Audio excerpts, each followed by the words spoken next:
Слушай, какие идут, давай, записанные просто. Давай, брат. Давай. Девушка, вашей маме зять не нужен? Юрец, ты чё, не так надо, смотри. Девушки, секунду, можно?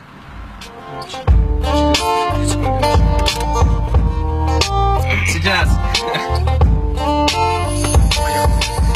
Девушки, здравствуйте, я должен сейчас вам представиться. Меня зовут Артем, вам наше знакомство понравится. Ведь две такие красавицы, приятно одеты. Нас разделяют с вами эти никчемные метры. Нам не нужны ответы на банальные вопросы, иначе это выглядело бы совсем уж просто. Нам нужен мост между вами и машиной. Я знаю четкий комплимент, у вас так мало жира. И целый мир обыскав, не найдешь таких, как вы.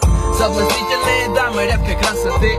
Мы еще на вы, но скоро изменим мышление. Я правда стараюсь, поднимаю настроение. Какие же черты лица, какая фигура. Вы словно памятник, южная архитектура. И даже Юра, который придирчивый парень, сейчас вам скажет: девушки в порядке. И это не вода, это правдивые строки. И вы меня не бойтесь, не возьму ваши я соки. Вы точно в шоке, и я надеюсь, что приятно. Голова кругом, и ноги становятся ватой. Да я смотрю без мата, вы без слов красноречивы. Я прям ушатан этим взглядом ангельской девы. И все так мило, предлагаю присесть в машину. Все будет хорошо, смотрите на это обширно. Мы можем просто прогуляться или сесть в кафе.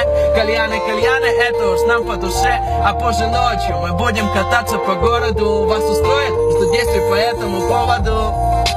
Красава!